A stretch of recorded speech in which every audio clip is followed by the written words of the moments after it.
সকাল বাজে এখন ৬টা ৩০। রাতের বেলা এডিট করতে বসছিলাম।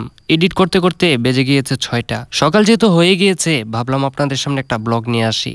এখন আমি একটু ঘুরতে বের হব, তারপর যাবো একটু দোকানের দিকে, দোকানে গিয়ে চা খাবো। আমি ভোরে ঘুম থেকে উঠি না, কিন্তু আজকে না ঘুমানোর কারণে সকালে উঠতে পেরেছি।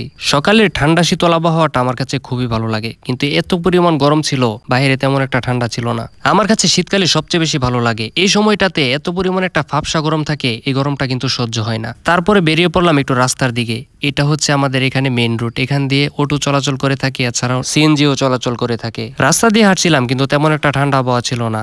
আমি সারা রাত না ঘুমানোর কারণে আমার চোখে মুখে শুধু ঘুমের ছাপ। শরীরটা অনেক ক্লান্ত লাগছিল, কিন্তু বেরিয়ে পড়লাম প্রকৃতির সান্নিধ্য পেতে। তারপর আমি হাঁটতে হাঁটতে চলে যাচ্ছি ঈদগাহ মাঠের দিকে, কারণ ঈদগাহ মাঠের দিকে গেলে একটু ফ্রেশ লাগবে। এই ঈদগাহ মাঠটা থেকে ওই দূরে দেখা যাচ্ছে শুধু ধান ক্ষেত আর ধান ক্ষেত, আর এই পাশটাতে রয়েছে অনেক পুকুর। এই ঈদগাহ মাঠটা সম্পর্কে অন্য একটা ভিডিওতে আপনাদেরকে বিস্তারিত জানিয়েছিলাম। এই ঈদগাহ মাঠটাতে আমরা ঈদের নামাজ পড়ে থাকি। ঈদগাহ মাঠের মাঝখান দিয়ে হাঁটতে হাঁটতে চলে যাচ্ছি ধান ক্ষেতের দিকে, কারণ ধান ক্ষেতের দিকে গিয়ে দেখবো ধান কি পেকেছে নাকি এখনো কাঁচা রয়েছে। ওই দিকে যাওয়ার পর হালকা বাতাস লাগছিল, তখন অনেক বেশি একটা মজার ফিলিংস লাগছিল। যে পাশটাতে আমি চলে আসছি এই পাশটাতে শুধু ধান ক্ষেত আর ধান ক্ষেত। এখানে আগে সবটুকুই ধান ক্ষেত ছিল, কিন্তু এখন মৎস্য চাষের আধিক্যের কারণে অনেক পুকুর হয়েছে। এখানে দাঁড়িয়েছিলাম একটু বাতাস পেতে, কিন্তু এখানে দাঁড়াতে দেখি বাতাস নাই। আবহাওয়াটা যেমনই হোক না কেন, প্রাকৃতিক দৃশ্যটা আমার মন কেড়েছিল। এই ফুলগুলো দেখে আমার অনেক ভালো লেগেছিল, তাও সকালবেলা। প্রকৃতি দেখতে দেখতে আমার ক্ষুধা লেগে গেল। তারপর যাচ্ছি এখন দোকানের দিকে। যে দোকানটার উদ্দেশ্যে যাচ্ছি এই দোকানটা যদি খোলা না পাই, তাহলে ওই পাশে আর একটা বাজার রয়েছে, সেখানে চলে যাব। এখন যেহেতু ভোরবেলা, দোকান খোলা না পাওয়ার সম্ভাবনাই বেশি। তবুও আমি চেষ্টা করে দেখতে পারি দোকানটি খোলা পাই কিনা। যদি দোকানটি খোলা না পাই, তাহলে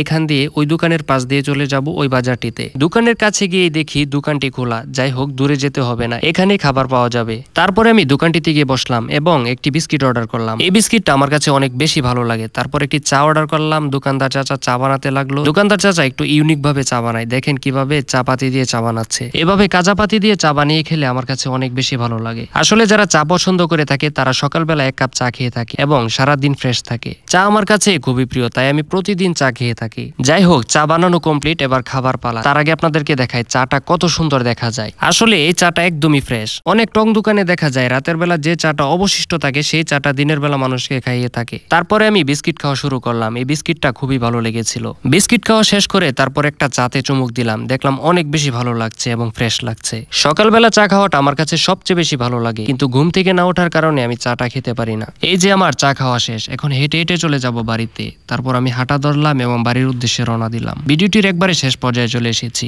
ভিডিওটি যদি ভালো লেগে থাকে তাহলে অবশ্যই লাইক কমেন্ট শেয়ার করে পাশে থাকবেন। আপনাদের সাপোর্ট পাচ্ছি দেখেই ভিডিও বানিয়ে যাচ্ছি। আপনারা যদি এভাবে সাপোর্ট করে যান, নতুন নতুন ভিডিও নিয়ে হাজির হব। সবাই ভালো থাকবেন, সুস্থ থাকবেন। আল্লাহ হাফেজ।